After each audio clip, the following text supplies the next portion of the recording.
بسم اللہ الرحمن الرحیم۔ بعض حضرات کا دین اسلام پر یہ اعتراض ہے کہ اسلام زیادہ سے زیادہ شمشیر کے ذریعے سے یعنی تلوار کے ذریعے سے پھیلا ہے۔ حالانکہ اس میں اگر باریک بینی سے دیکھا جائے، چاہے یہ اعتراض کرنے والے غیر مسلم ہوں یا بسا اوقات کہیں کہیں نا سمجھ اور ناواقف مسلمان بھی اس میں آ جاتے ہیں کہ اسلام کی تواریخ اور اسلام کی ہسٹری اور اسلام کی جو تعلیمات ہے اس سے بالکل بے خبر ہیں، نام کے اعتبار سے مسلمان ہیں، تو وہ بھی کبھی کبھار اس معاملے میں اسلام پر اعتراض کر بیٹھتے ہیں کہ اسلام شمشیر کے ذریعے سے پھیلا ہے،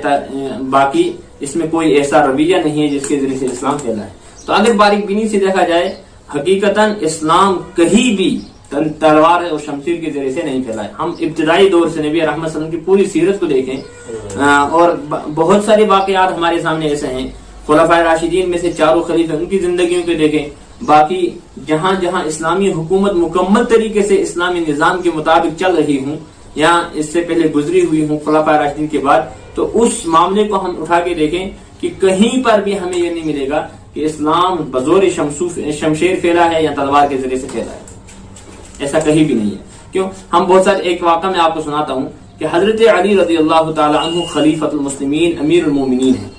بادشاہ ہیں، اور ان کو اپنی زرہ گم ہو گئی، اپنی تلوار گم ہو گئی، تو کچھ مدت بعد انہوں نے اپنی تلوار ایک یہودی کے پاس دی، یہودی سے انہوں نے طلب فرمائی کہ یہ میری تلوار ہے، میری زرہ ہے۔ تو حضرت امیر المومنین وقت کے بادشاہ ہیں، خلیفہ ہیں، اور آزادی اتنی ہے کہ یہودی جو اس وقت کا بالکل کمتر انسان، اس اعتبار سے کہ حضرت موسیٰ علیہ السلام کے ساتھ جب سے یہودی نے بغاوت کی تب سے یہودی کمتر انسان بن گئے ہیں، تو اس اعتبار سے حضرت موسیٰ علیہ السلام یہ یہودی کمتر انسان ہے، تو یہ کمتر انسان حضرت علی رضی اللہ تعالی عنہ سے سوال کر رہا ہے کہ اگر یہ تمہاری تلوار ہے تو پھر آپ کو گواہ پیش کرنے ہیں۔ اور حضرت علی رضی اللہ تعالی عنہ جب یہ انہوں نے گواہ طلب کیے تو یہ معاملہ عدالت میں چلا گیا، اور حضرت شریح رضی اللہ تعالی عنہ اس وقت جج یعنی قاضی تھے، حضرت شریح رضی اللہ تعالی عنہ کے پاس یہ معاملہ چلا گیا۔ تو بہرحال جو عدالت کا تقاضا اس اعتبار سے حضرت شریح رضی اللہ تعالی عنہ نے یہودی سے پوچھا کیا آپ کی یہ تلوار ہے، یہ تلوار حضرت علی کی ہے؟ تو یہودی نے انکار کیا، حضرت علی کی نہیں ہے بلکہ یہ میری ہے۔ حضرت علی سے پوچھا تو انہوں نے کہا تلوار میری ہے۔ تو حضرت علی رضی اللہ تعالیٰ عنہ سے گواہ طلب کیے، اور انہوں نے گواہ کے طور پر اپنا ایک بیٹا حضرت امام حسن رضی اللہ تعالیٰ عنہ اور دوسرا اپنا ایک آزاد کردہ غلام پیش کیا۔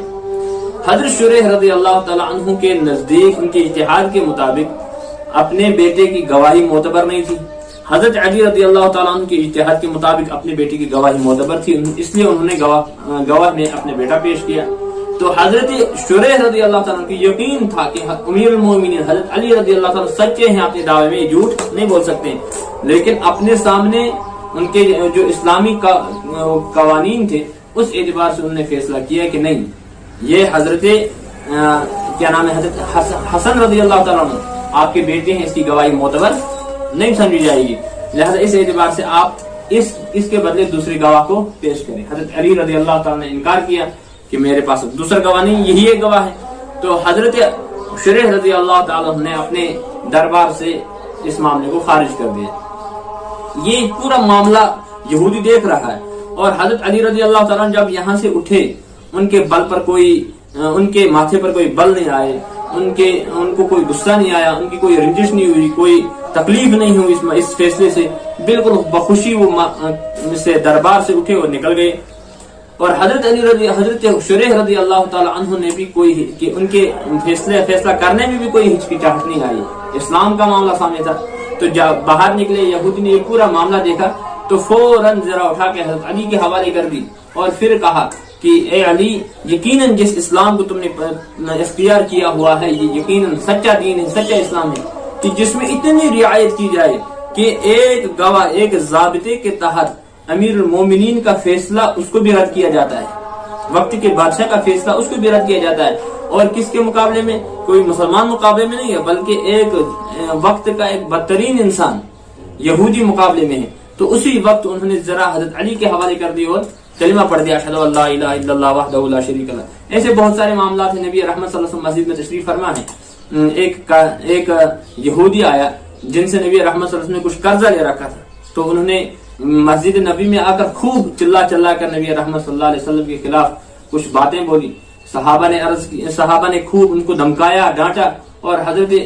اجازت چاہے کہ یا رسول اللہ صلی اللہ علیہ وسلم ہم اٹھے اور اس کا کام تمام کر دیں، تو نبی رحمت صلی اللہ علیہ وسلم نے فرمایا نہیں، ان لصاحب الحق مقال، کہ یہ صاحب حق ہے، ان کا مجھ پر حق ہے، ان کو کہنے کا حق ہے، لہذا ان کو روکا نہ جائے۔ تو یہ اخلاق ایسے ہیں کہ جن کے ذریعے سے، جن اخلاق کو دیکھ کر غیر فریفتہ ہو جاتے ہیں، نہ کہ تلوار کے ذریعے سے اسلام پھیلا ہے۔ ایسے بہت سارے واقعات آپ سیرتوں میں، صحابہ کی زندگیوں میں پڑھیں گے کہ جس سے آپ کو یقیناً یہ بات سامنے آئے گی کہ صحابہ کرام رضوان اللہ تعالی علیہم اجمعین کے اخلاق سے، ان کی سیرت سے اور نبی رحمت صلی اللہ علیہ وسلم کے اخلاق سے یہ دین آگے ترقی کرتا جا رہا تھا اور پھیلتا جا رہا تھا، اور ہم تک پہنچا ہے، تلوار کے ذریعے سے کبھی پھیلا نہیں ہے۔ اللہ عمل کی توفیق عطا فرمائے۔